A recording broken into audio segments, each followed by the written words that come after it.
झारखंड विधानसभा के स्पीकर रविंद्रनाथ महतो ने कहा कि छोटे सत्र का भी विधानसभा सदस्य सदुपयोग कर सकते हैं। सर्वदलीय बैठक में बीजेपी को भी शामिल होना चाहिए था। बाबूलाल मरांडी के मामले में भी फैसला जल्द हो सकता है। आसन की नजर में सत्ता पक्ष और विपक्ष एक है। आसन किसी से भेदभाव नहीं करता है। विधानसभा अध्यक्ष से बात की हमारे संवाददाता राकेश ने। विधानसभा के मानसून सत्र की शुरुआत हो चुकी है। हालांकि शुरुआत से ही विपक्ष ने अपने तेवर स्पष्ट भी कर दिए हैं और हमारे साथ इस वक्त बातचीत करने के लिए झारखंड विधानसभा के स्पीकर रविंद्रनाथ महतो हैं। सर, एक तो सत्र छोटा है, इसको लेकर भी विपक्ष कई बार कहता है कि सत्र छोटा है, सरकार अपना बिजनेस कर लेती है, लेकिन जो जनता के मूल सवाल है वो नहीं आ पाते हैं। मानसून सत्र भी छोटा है सर। बिल्कुल, सत्र तो छोटा है और मैं समझता हूं कि माननीय सदस्य अगर जन मुद्दा के विषय को इस सत्र, छोटे से सत्र में भी उठाना चाहे तो उनको पर्याप्त अवसर उसमें प्राप्त है और वे अपना उसका निराकरण भी कर सकते हैं। इसलिए मैंने शुरू दिन से ही माननीय सदस्यों को एक आह्वान किया है, एक आग्रह किया है कि इस छोटे से सत्र का भरपूर उपयोग और इस सत्र को सार्थक सत्र के रूप में मैंने हासिल करने के लिए आप अपना योगदान दें, काम करें। सर, आमतौर पर अभी हाल के दिनों में या कुछ वर्षों में ये देखने को मिला है कि हाउस के अंदर में जो स्थिति होती है वो बिल्कुल एक तरीके से हास्यास्पद हो जाता है, जनता के बीच में अच्छा मैसेज नहीं जाता है और जो सत्ता पक्ष है, विपक्ष, उनके नोकझोंक के बीच में ही सारा वक्त चला जाता है। तो क्या आपका सजेशन होगा कि क्योंकि छोटे सत्र है उसको लेकर? सर देखिए, ऐसा होना नहीं चाहिए।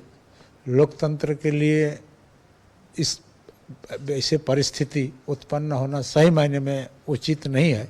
लेकिन मैं आपको बताना चाहता हूं, देश के दूसरे प्रांत के जगह में या आप लोकसभा देखेंगे, राज्यसभा में देखेंगे, तो मैं समझता हूं उससे बहुत ही बेहतर काम हमारा झारखंड विधानसभा के अंदर में होता है। अगर सत्ता में कोई आक्रामक ढंग से अगर आप बातों को नहीं भी रखते हैं, ये भी एक तरह से बहुत अच्छी बात नहीं है।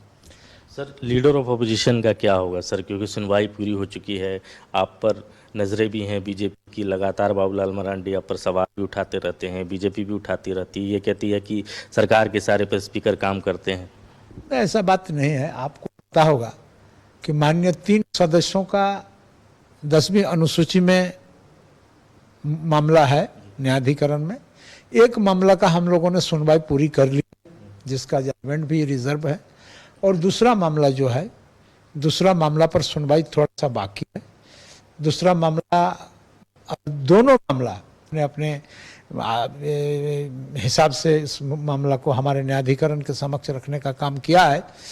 तो जो भी हो, लेकिन इस मामला को चूंकि 2 है इसलिए, और एक दूसरे के साथ इसका ताल्लुकात है, संबंध है, इसीलिए हम लोग सोच रहे हैं कि दूसरा मामला का निपटारा करने के बाद ही हम लोग जजमेंट सुनाएंगे। इसलिए पार्टी की जो प्रवक्ता है उनकी तरफ से कहा गया कि जो विधेयक राजभवन में गए थे, खासतौर पर मॉब लिंचिंग को लेकर, ओबीसी आरक्षण को लेकर और एक और विधेयक जो था, उस पर कोई नोट जो है वो सचिवालय, जो विधानसभा सचिवालय है, उनको राजभवन की तरफ से प्रसिद्ध नहीं किया गया।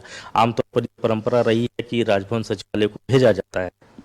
जी, परंपरा तो ही रहा है, हम लोग भी इंतजार में थे। अनेक मंचों से आपने भी राजभवन को एक घेरा था, उसको लेकर बड़ी चर्चा हुई थी कि आप भी संवैधानिक पद पर हैं। इस पार्टी फोरम में या कार्यकर्ता के फोरम में या जनता के बीच में भी कभी कभी जाना पड़ता है, तो जनता का एक सवाल होता है, का एक जिज्ञासा होता है, जिज्ञासा के क्रम में कुछ कुछ बोलना पड़ता है।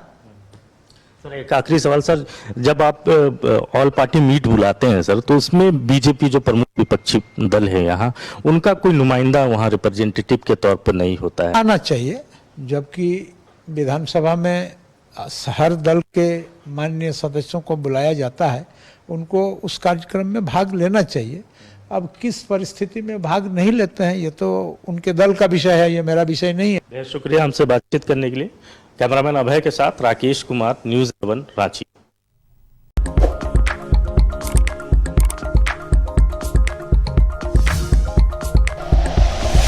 Like and share videos, subscribe करें हमारा चैनल और प्रेस करें बेल आइकॉन। न्यूज़ 11 भारत, सच है तो दिखेगा।